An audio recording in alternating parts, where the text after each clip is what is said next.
Hey, it's Miles. I know, it's been like 4 months since I recorded my last video, but I'm back, and today I'm giving you a nice arpeggio guitar lesson. You're going to learn what guitar arpeggios are, you're going to learn how to play them, you're going to learn the basic theory behind arpeggios, and yeah, let's just dive right into it. So, what exactly is an arpeggio? Now, an arpeggio in music is very simple.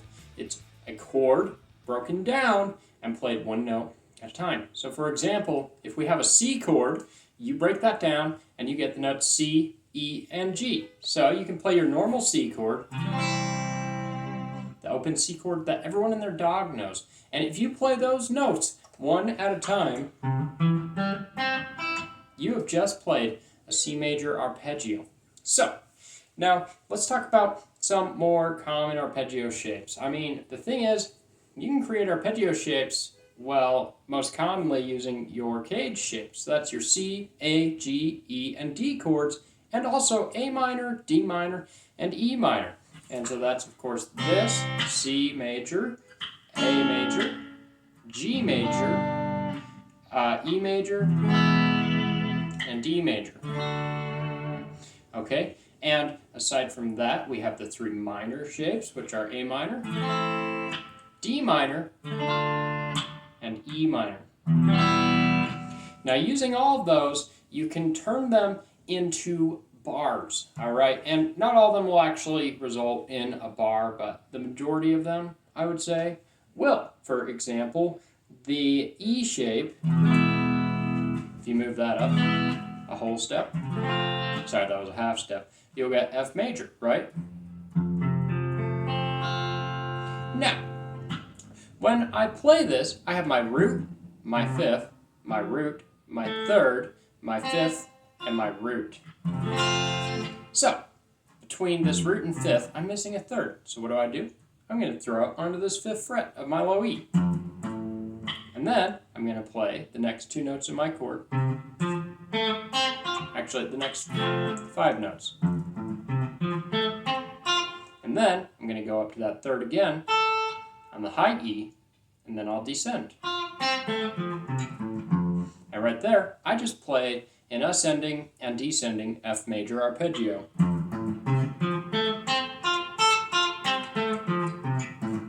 And that was just by taking that simple F major bar shape and incorporating that lower third and that higher third.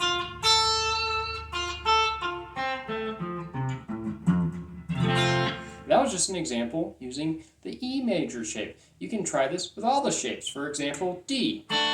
You can move that D shape anywhere, as long as you get rid of the open D. Now, as you move this shape, you can play it one note at a time, and you get a nice arpeggio. But if you incorporate the octave from the G, which would be you go down 2 strings and up 3 frets, which would give us the A note at the 5th fret high E. That's how you can get yourself a D major arpeggio. And you can also descend it. And you can make some really cool arpeggios as you start to mess around with these shapes.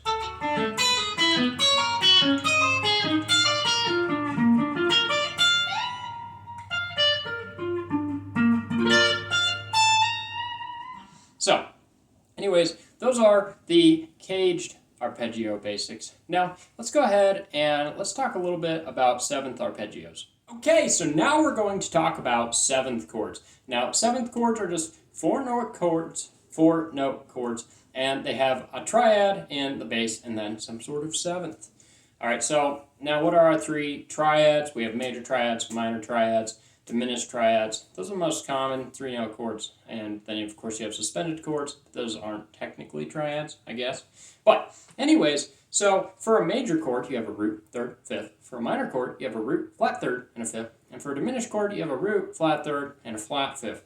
Now, we're going to talk about 4 different types of 7th chords.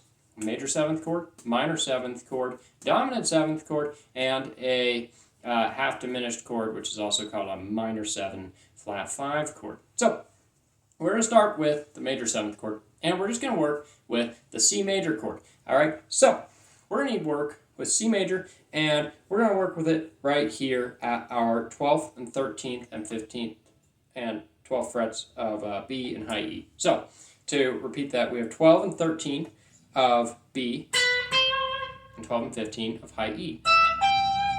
And that right there is going to give us the notes C, B, E, and G. And in a regular C chord, we just have C, E, and G. But now we've incorporated the 7th. And the 7th can be found a half step below the root note. And that right there is going to be a C major arpeggio.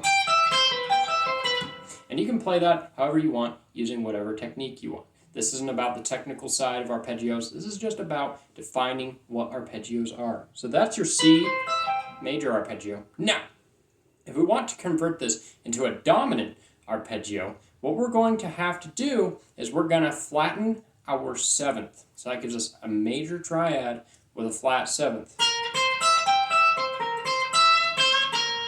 And since our 7th is at that 12th fret B, when we flatten that 7th, it just goes down a half step. So we go from C, E, G, and B to C, E, G, and B flat. Okay, now if we want to turn this into a C minor 7th, we have to play the root, the flat 3rd, the 5th, and the flat 7th. So it's a minor triad, C minor triad, with a flattened 7th. So what do you get? You get C, E flat, G, and B flat.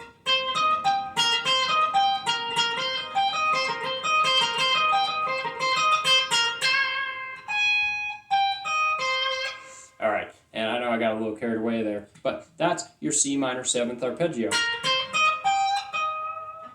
Okay, and then if we want to turn this into a minor 7 flat 5 arpeggio, you guessed it, we got to flatten that 5th because it's a minor 7th chord with a flattened 5th. So here's our minor 7th, and we flatten the 5th, which is at our 15th fret, which is our G note, and we get that G flat.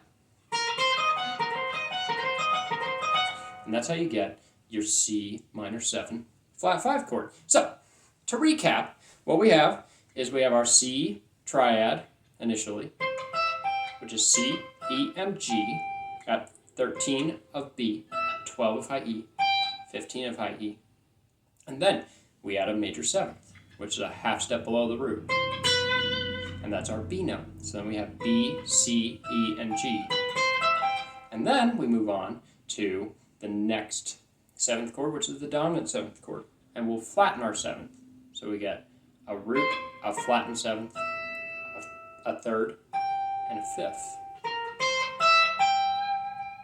And then, when we want to move to our minor 7th, we flatten our 3rd to give ourselves a C minor triad with C, E flat, and G.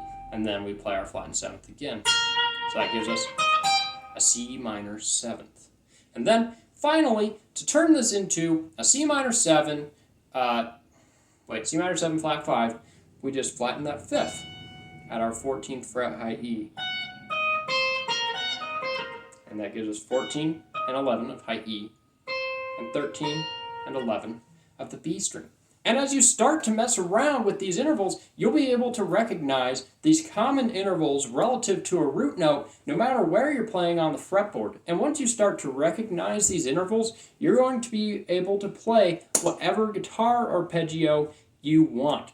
All you have to do is learn the chord formula associated with that type of arpeggio, and then you have to understand where that interval is relative to your root note.